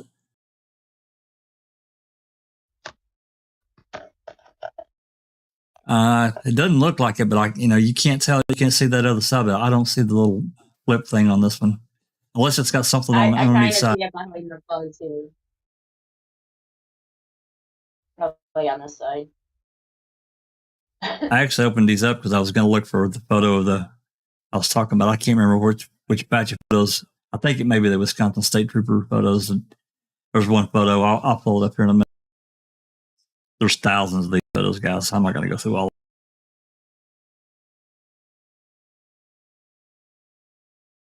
In fact, we'll just do this. I'll see anything interesting. There says that dent was already on the car. You can see it in the picture with Teresa standing by her car when Tom Pierce took it. What's that? Dent on the wheel. Oh, okay. That's why the keys are still on them, because Barb never used those pink ones. She never had a chance.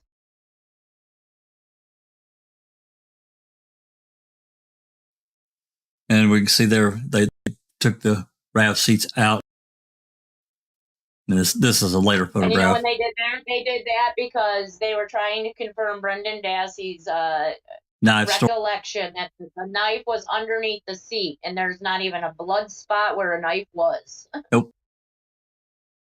And that's why they came back to him on the 1st, because think about it. They take him in on February 27th. They basically coerce him into saying stuff that he shouldn't have said even in at that time. The 3 interviews that he did that day. He took him to Fox Hills. They spent the night. The next morning, they went to the RAB and took out the seats. I think that was February 28th. And they didn't find any blood. They didn't find any knife. So Nothing. Mr. Kratz goes, well, we need more information because his confession is not lining up with any evidence. So they tried to coerce him into saying more stuff about what they knew, which is why Uyghur asked her who shot her in the head. And that's why they went back to him on the 1st, was because the story he told on the 27th was obviously a lie because there was no knife underneath it. They took the seats out and looked. That's right. What did they find under the seat? I think a bubble gum wrapper or So, Fix-A-Flat and something else or something like that. Yeah, I can't remember. It was nothing, though. I mean, nothing evidential from any evidentiary value. And nothing proving what Brendan was saying was any truth in it at all. Nope. Oh, a Band-Aid. Somebody said a Band-Aid was under there. Yeah, I think it was a Band-Aid. Was it Stephen Avery's Band-Aid? Did it have blood of Stephen Avery on it? I would guess no, because they didn't bring it up into trial. Was it a used Band-Aid? Did they even take pictures of that stuff when they took the seats out? That what they did find, and when they found it, and where it's like was when they took it? I mean, I don't even think they took any in situ pictures of anything. I don't think so. If they did, I don't remember seeing them. Of course, this is Stephen's big F-350. Still don't know what happened to this truck. I think Barb said his truck is in storage or something. Oh, okay. Is that right, Barb? Did the family put it in storage or something? I think that's what she said in the past. I don't know. Of course, these infamous photographs here. How they gridded the property and did everything proper and with protocol. It looks so well done. and destroyed it the pit.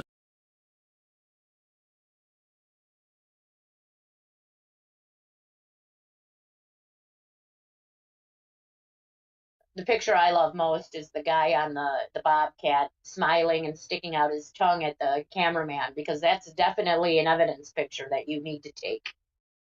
Yeah. Well, Showing, we're supposedly digging up a body, so let's be respectful and stick out our tongue and goof around while we're digging up this body from this burn pit. You know, I mean.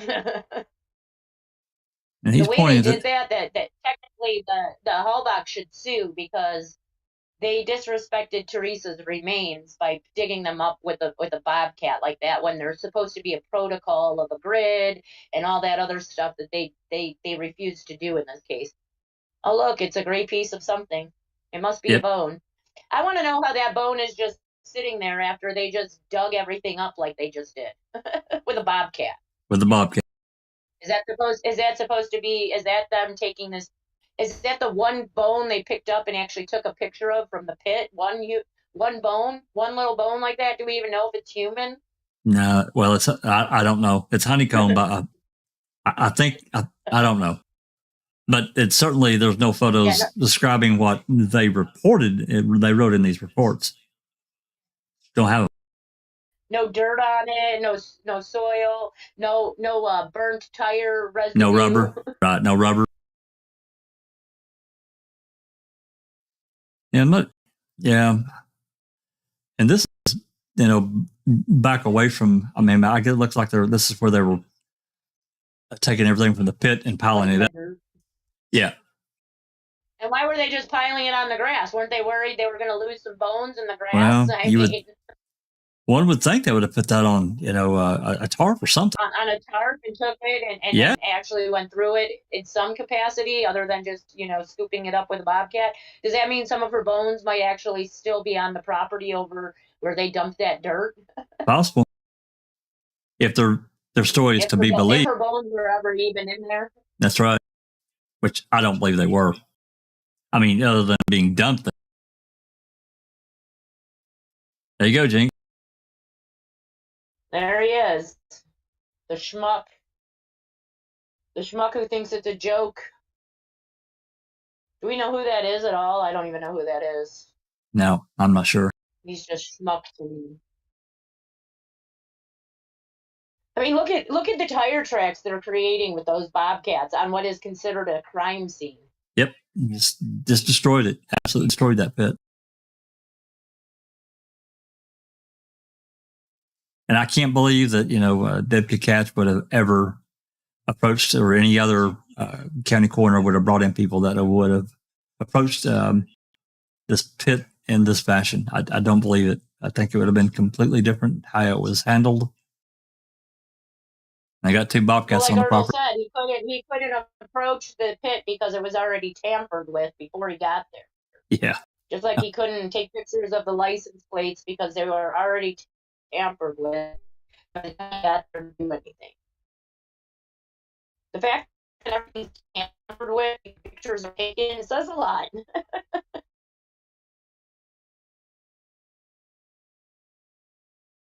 Yeah.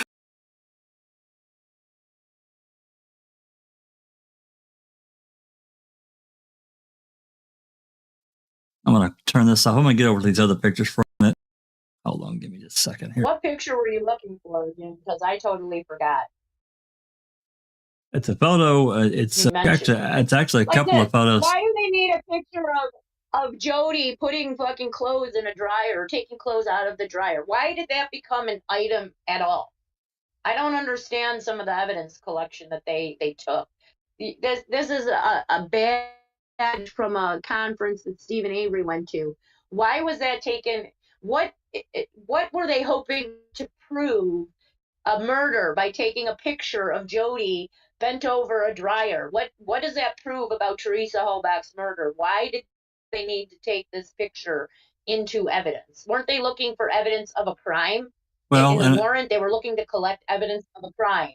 I'm not going to zoom up on this top right photo, but that's photo of the Playboys or whatever, magazines that were in that bookcase. I mean, what's the point? I mean, they're trying to dirty him up and make him look like this monster, but come on, there's nothing there. There's absolutely nothing there. Well, I get the Playboys, but what about the picture of her bent over a dryer? There's a picture of him next to his truck they took in evidence. Who's this old couple? This is what, his parents back in 1962? What does that have to do with the murder of Teresa Halbach? Exactly. It's not like they tested any of it for blood or anything, so what was the point in taking it? I mean, in some ways, oh, you're guitaring Jinx. Well, that's not good.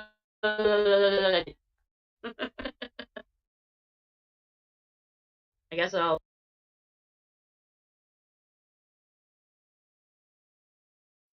Yeah, I'm not sure if you're getting a bad connection or what.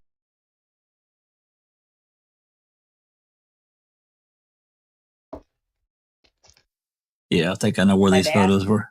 There you go. Am I okay now? Yep. Discord has been weird for me, so keeps going red signal. Oh, yeah, you're getting a bad connection to Discord.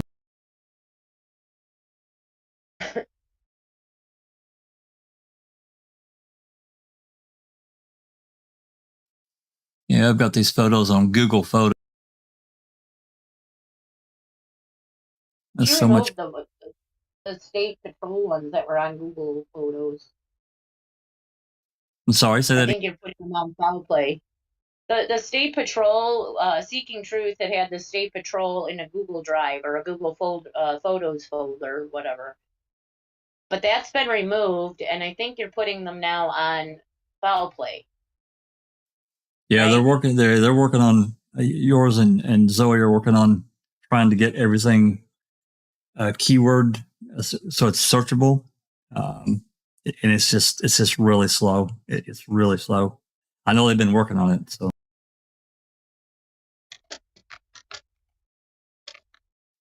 and this, let's see.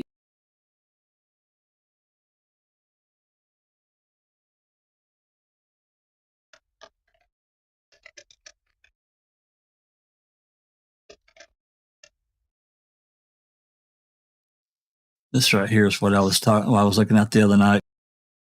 Just browsing through.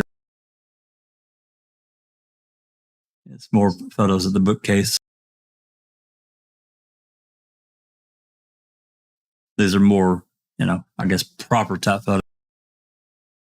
And then of course this spare tire cover. This came up in conversation.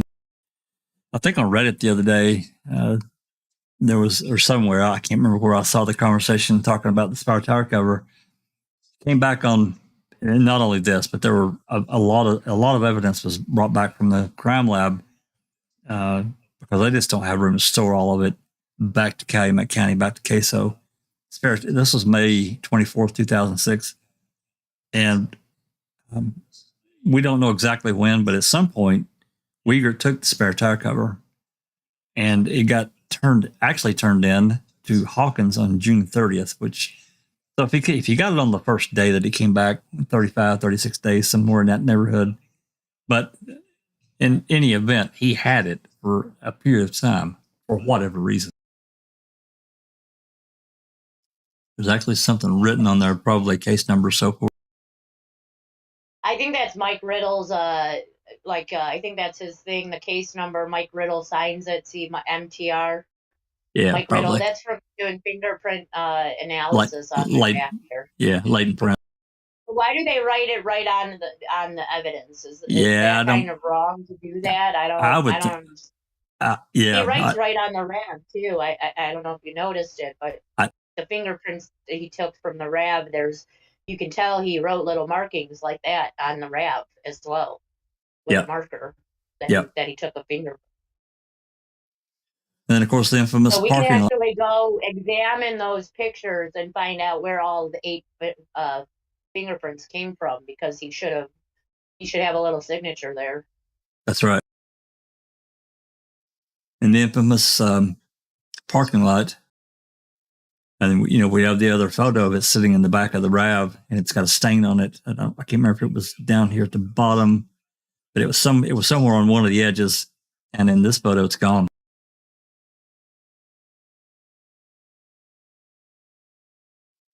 So somebody was bleeding. They put that in the back of the RAV. Yeah, possibly. This is one of the photos I was also looking at. This tire tool belongs in an emergency roadside kit. It does not belong to a Toyota repair kit, any kind of tooling that comes with a Toyota RAV4 or any other Toyota for that matter. This was under the back seat, and the pictures detailed that Christina got that he got from that corner, and putting this back in together with this Brady and this potential this blunt and bloody object that's mentioned one time and disappears. I wonder if this was it and they cleaned it up. Don't know that. That's speculation. I hate to throw out any innuendo. Well, he said it was in the back of the RAV, didn't he? Like in the cargo area. So how did it get under the seat then? To be underneath the seat where it was seen in those pictures. I mean, he may be thinking, in his wording, not to be a word Nazi on him, but he was thinking back being not in the front seat area. Yeah. Right. But I don't know that, but I suspect, Kent 3334 posted the photos of an emergency roadside kit several months ago on Discord, and of another that him and his son have got. And that instrument, that tire tool looks exactly like this one. It's crazy. It absolutely blows my mind. And there it is by itself. And of course, we have the FBI testing, when they did the laser scan on it, which this was November of 2006. Why they would wait that long, and I just don't understand.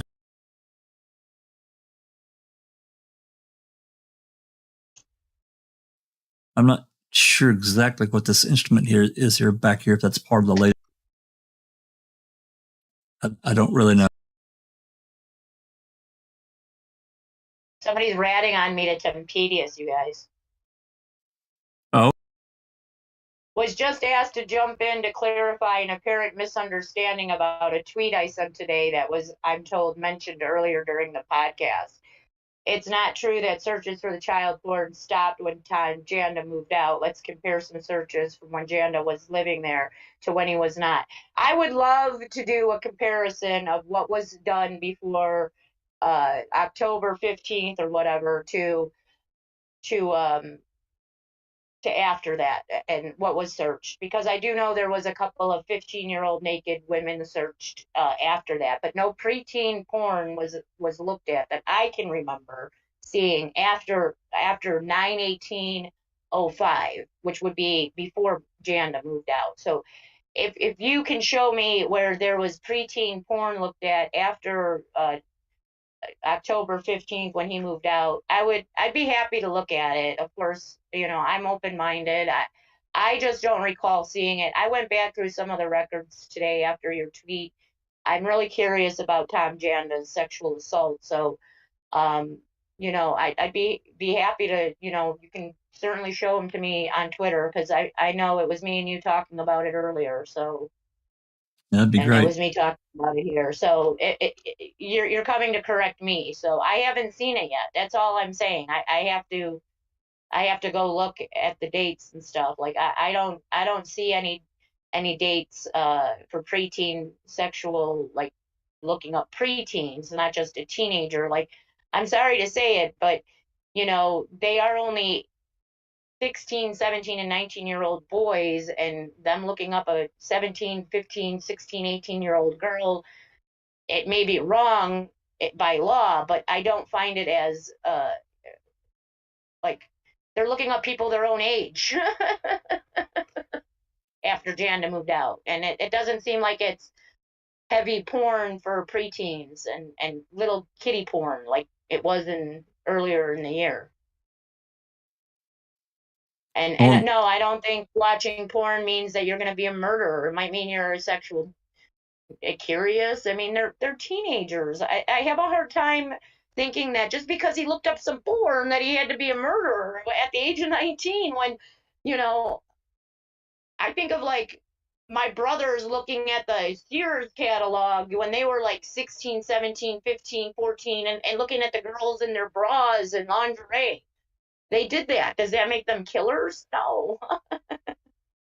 Right. This is another photograph. I've got the picture of this wrap up, and it's got on this cargo, on the poster at the cargo door. There's definitely a spot there because they've marked it. Can you put it in Twitter? Because, I mean, you can put it here all you want, but I would want to see the record. I mean, I have to see the actual record. I'm one who has to see this stuff. People can't just tell me things and I'm just going to be like, oh, okay.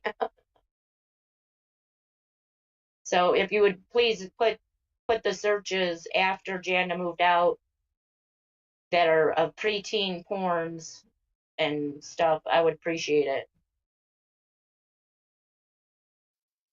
I didn't say you were lying. I didn't say anything. Here's I just have to see the records and something. I got to relook at it. I've been so focused on Ryan for quite some time, and I've kind of, I really don't see it with Bobby. So maybe, like I was telling everybody earlier, Temptedious, maybe I have to relook at everything, wash my brain of all Ryan and just look at it as an aspect of if Bobby did it, here's the evidence to show me that he did. You know what I mean? Does that make sense? Yep. Here's infamous A23. There was also not too long ago a comment about the spare tire. The spare tire, this spare tire, I'm not saying this is the one that, well, all I can say is this spare tire on the back of the car is new.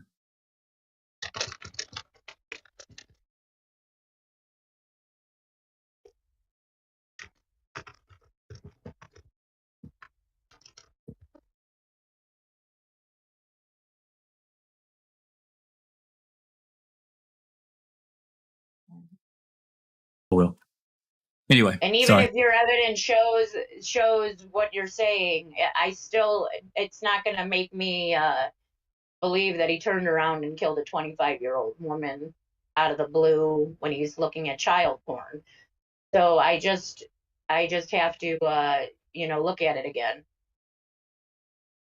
It didn't stop after Janda moved out, so that argue fails. When did he look up pre-teen porn after Janda moved out? What date? So I can go look at it. I really didn't want to have this argument on a live where you're texting No, and let's I'm let's you guys should do this. You can I'd love easily, to, discuss you guys it can, in another area. you guys can another easily talk, time, on Twitter. And it's fine if he's You got can something. also DM me, that, no disrespect to you and your beliefs and what you see.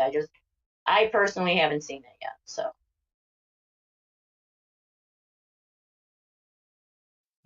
Anyway, that was a spare tire, and to me, it's a new spare tire. It's never been on the ground. You can actually zoom in on that photo a little bit more that I was showing back there. You could even see the little rubber nipples that stick out on a new tire. It's clearly indicative. So it was under that thing the whole time. Nobody ever used it.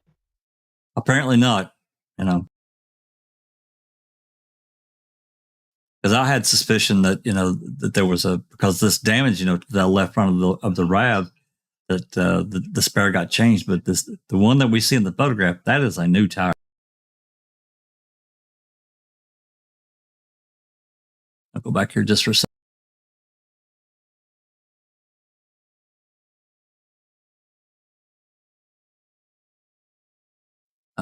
Where that was it? I went to. Yes, you can see it here. You can see the paint. This is paint that they put on at the factory. The red, yellow, blue. You put that thing on the ground, and that comes off quick. Right here it is. You can really see it there on the right there.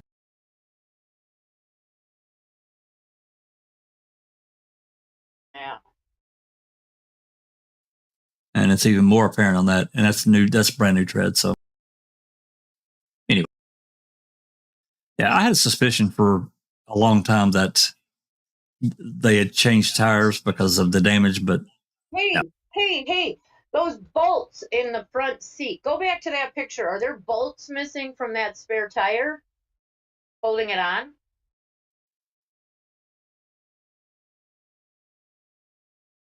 I see 3 bolts. And there's how many that are supposed to be on there? 5. 5, There's but 2 missing.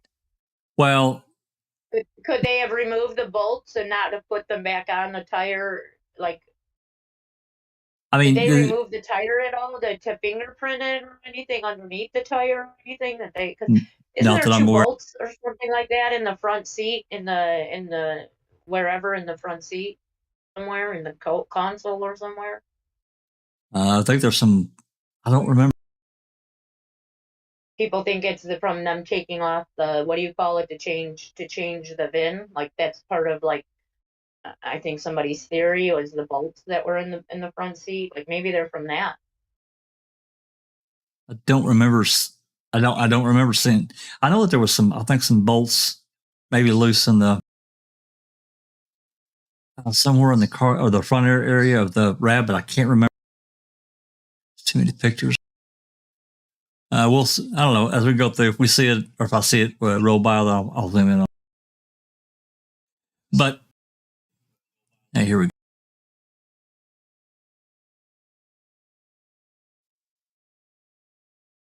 And nothing there. You can see they've got the cargo mat or the floor mat.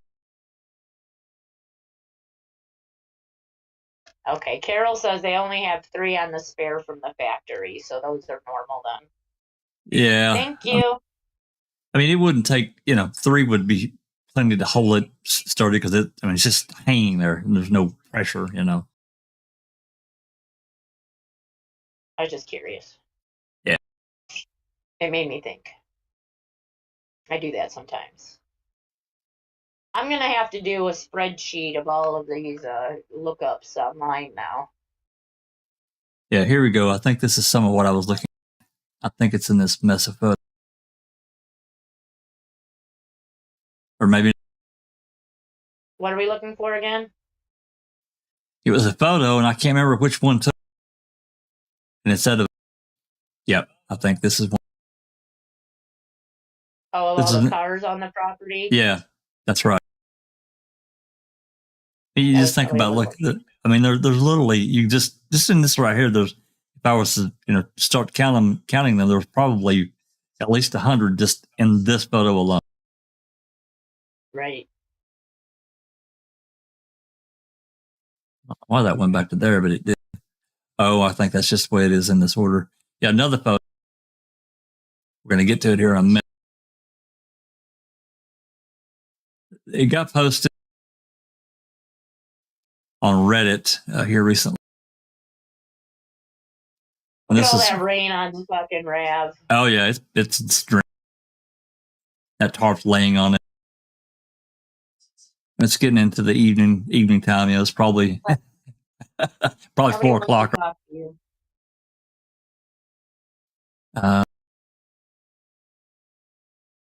okay, where the hell? There's another photo here.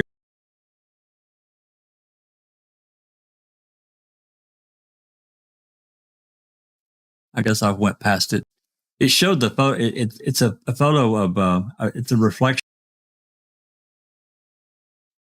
of a guy taking a picture of the rabbit. His reflection is showing in the red car, and somebody had zoomed in on it, like somebody was inside that Rav. Where the hell did it go? That's not the first time somebody took, there was a picture of the Rav. I won't even name names.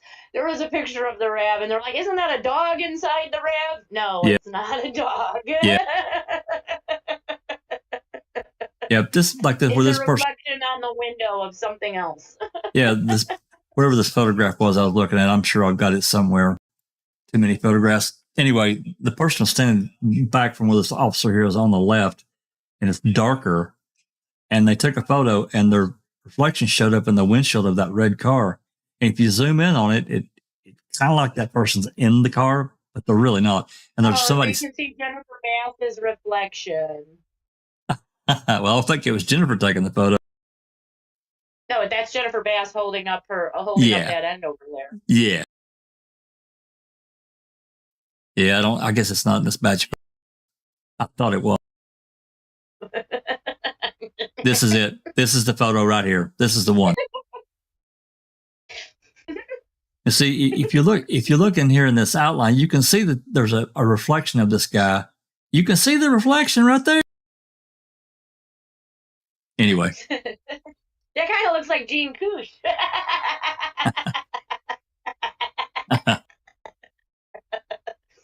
That's a DCI agent. I thought it was Uyghur, but it's not. I think it's Heimarl or... Heimarl, yeah. It might be Heimarl standing on the car over there. Yeah, it could be. Anyway. I figured that out after. I thought it was Uyghur for a long time because we didn't have all the other pictures.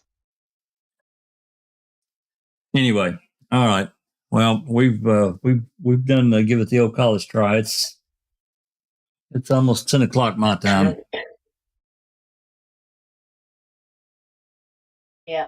Did you refresh to just see one last time it was there? Because I'm going to do that right now, and it is not there. Still not there. Nope. Still showing the last one uploaded was April 12th, 2021. I'll check Twitter. What a bummer. Nope, nothing there. Check messages here. Nope, nothing there.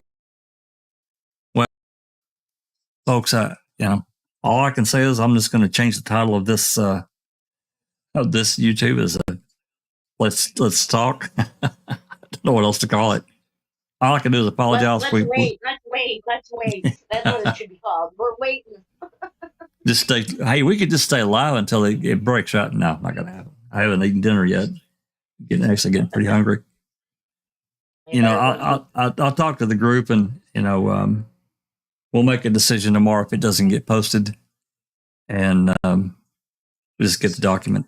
I don't know what else to do. Hopefully somebody shares it, but yeah. Yep, I agree. Hopefully tomorrow we'll be able to have something that we can share. I agree, TTM Fangirl. It's time to come.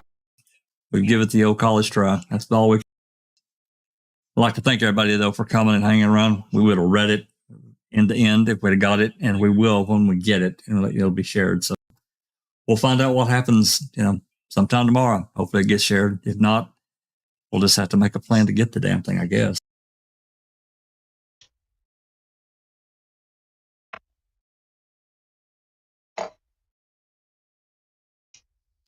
So with that said, yep, if nobody's got anything else, I'm going to wrap this. And thank everyone. Thank everybody coming in and chat and hanging around. We had a good conversation today. But until next time, hopefully tomorrow, this has been a Foul Play production.